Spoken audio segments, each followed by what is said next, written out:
और ये क्या है, ये बीड़ी सिगरेट गुटखा खाकर नमाज पढ़ सकते हैं कि नहीं? खाकर, खाते हुए मेरे बाप मेरे घर पे आए, मैं अल्लाह के नबी की कब्र को देख रही थी, मैं नबी अकरम की कब्र को देख रही थी। मेरे बाप अबू बकर मेरे पास आए और आने के बाद मेरे पास बैठ गए और बैठने के बाद कहने लगे, अरे मेरी बेटी क्या देख रही हो? मैंने कहा कब्र, अल्लाह के रसूल इस कब्र में दफन है, मैं इस कब्र को देख रही हूँ। फरमाया बेटी इस कब्र को देख रही हो, तुम कुछ याद ताजा करना चाहोगी? हजरत आयशा कहती हाँ मुझे कुछ खुशी मिली है। फरमाया क्या खुशी है? व रहमतुल्लाहि व बरकातुहू।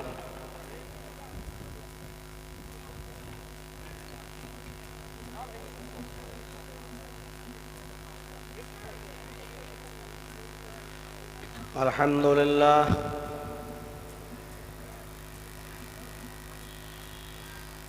अल्हम्दुलिल्लाहि नहमदुहु व नस्तईनुहु व नस्तगफिरुह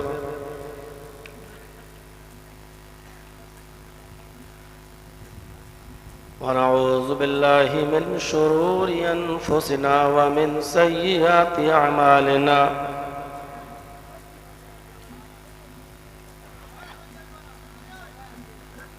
मन यहदिहिल्लाहु फला मुज़िल्ल लहु व मन युज़लिलहु फला हादिय लहु।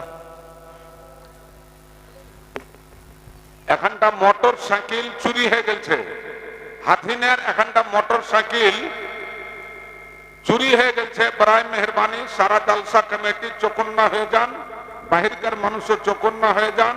হাথিনের মোটর সাইকেল